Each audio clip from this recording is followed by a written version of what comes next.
महादेव। तो fact speaker में मैं आपका स्वागत करता हूं दोस्तों। सबसे पहले तो मेरे सनातन परिवार के जितने भी सदस्य हैं उनका कोटि कोटि अभिनंदन है भाई। और जिन्होंने सब्सक्राइब नहीं किया उनसे निवेदन है कि प्लीज़ सब्सक्राइब करें, शेयर करें, कमेंट करें और कंट्रीब्यूट ज़रूर करें। अब मुझे यार ये फट गया, इसको थोड़ा सा छीलना पड़ेगा। स्टैंड इसमें घुसता नहीं है और ये फट गया, अब ये बाहर निकल जाता है स्टैंड। आज हम बात करेंगे ममता बनर्जी की। आपने बॉलीवुड में, हॉलीवुड में बड़े बड़े एक्टर देखे होंगे, मैंने भी देखे, मैंने तो काम भी किया, पर आपने ममता बनर्जी जैसा सधा हुआ एक्टर कहीं नहीं देखा। आप बोलो क्या महाराज जी मजाक कर रहे हो? मजाक नहीं कर रहा हूँ भाई, सही बोल रहा हूँ। पिछली बार उसके पैर में कोई चोट वोट नहीं आई थी और वो लेके पूरा अपना टखना लेके घूमती रही, उसके ऊपर प्लास्टर लगा के घूमती रही, साला लड़ टूटा नहीं तो भी। और नतीजा क्या हुआ कि बीजेपी 77 सीटों पे सिमट गई और बाद में इसने घर जला दिए सबके।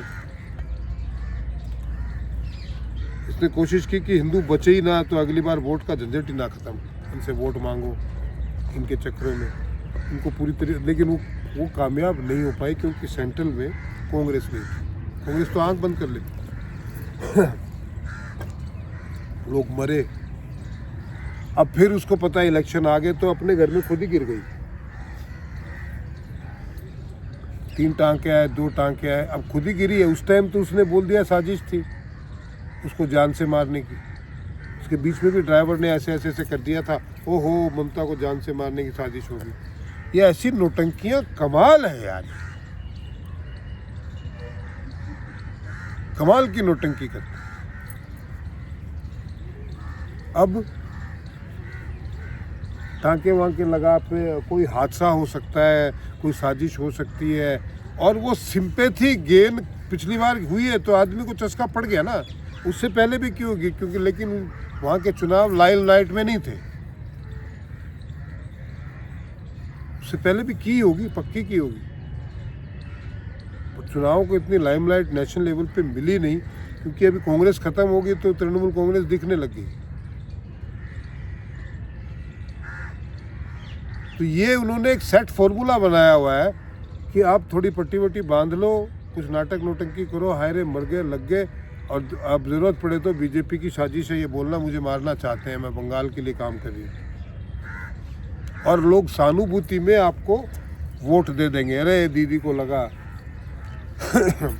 दीदी पोरे गया चे, दीदी की चोट लाग गई, ऐसे कर करा के सिंपैथी वेव क्रिएट करके वोट ले लो। पर ममता जी मैं आपको बता दूँ, एक ही एक प्रकार से आप बार बार लोगों को बेवकूफ़ नहीं बना सकते। नया तरीका खोजो कोई जो अभी तक अनएक्सपोज्ड हो, वो तरीका जो आपने अपनाया ना हो, तो हो सकता है लोग बेवकूफ़ बन जाए। लोग तो बेचारे बेवकूफ़ बनने के लिए पैदा होते हैं, बट ये जो तरीका आप अपना रहे हो उसमें लोग बेवकूफ़ बनने वाले नहीं हैं भाई। और ये मैं आपको पहले भी कह चुका हूँ और अब फिर कह रहा हूँ, इस तरीके की जितनी हरकतें होंगी उतनी आपकी सीटें कम होंगी। क्योंकि पिछली बार आपको आपकी इस नौटंकी में भाव विभोर होकर लोगों ने वोट दे के देख लिया आपने क्या किया। उसके जस्ट बाद में आपने इतना हिंदुओं को मारा है। वहाँ लोगों ने हर रोज पेड़ पे लटकती हुई लाशें देखी हैं। संदेश खाली तो पता नहीं कितने होंगे, एक तो पता चला है। पुलिस सुनती नहीं, आपने सुप्रीम कोर्ट को कुछ नहीं समझा, आपने देश के राष्ट्रपति प्रधानमंत्री को कुछ नहीं समझा, और इतने अत्याचार किए वो लोग भूले नहीं हैं। मेरी बांग्लादेश यात्रा में मुझे वहाँ पे जितने लोग भारत से कनेक्टेड हैं सब ने ये कहा कि हमारा तो यहाँ भी पासपोर्ट है, वहाँ भी हम जाते हैं, पासपोर्ट तक बनाया हुआ है। बोले गांव में वहाँ पे सब वो आधार कार्ड सब बना के दे देते हैं, हमको करना ही कुछ नहीं। 10वीं क्लास की मार्कशीट बना के दे देते हैं 1000-2000 रुपये में स्कूल की, और स्कूल के रजिस्टर में उस साल में जाके नाम भी लिख देते हैं। क्योंकि हम तो ममता का कोर वोटर है, हम तो जाएगा वोटिंग करने और वोटिंग करके आ जाएगा वापस बांग्लादेश। हमको पैसा मिलता है, साफ खुला बोला है। और अब जब हमारा इच्छा इधर से उधर रह के जाने का रहने का होएगा तो हम उधर रहेगा। ममता बनर्जी जिंदाबाद। अब उनको भी टाइट हो गया है उनका आना, उनके ऊपर भी इंक्वायरी चलने लग गई है। सीए का विरोध इसीलिए तो कर रही है क्योंकि सीए में पता चलेगा जी बांग्लादेश से हिंदू इतने आए थे, उनको तो हमने नागरिकता दे दी, बाकी जो आए में कौन है। फिर एनआरसी आएगा। अब उसमें जो उन्होंने डॉक्यूमेंट दिए, आधार कार्ड फाइनेंस बचाए हुए हैं, इसीलिए तो ये ममता बनर्जी और अरविंद केजरीवाल उधर उखड़ रहे हैं। ऐसे वो सारे सामने आ जाएंगे कि फर्जी डॉक्यूमेंट पे बने और पासपोर्ट उसी फर्जी डॉक्यूमेंट पे बन गया।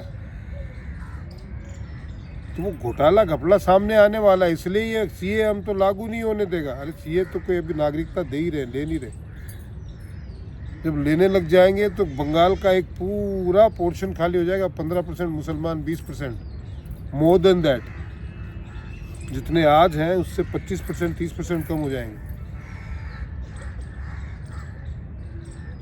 तो जो डेमोग्राफी इन्होंने बदली थी वो वापस से रीस्टैब्लिश हो जाएगी। तो ये जो नाटक नोटंकी नहीं करेंगे तो अभी तो ये खड़े होकर नाचेंगे, हमें भूत घुस गया, हमको वोट दो। ये तो कोई भी नोटंकी कर सकते हैं, अभी फटी पड़ी है।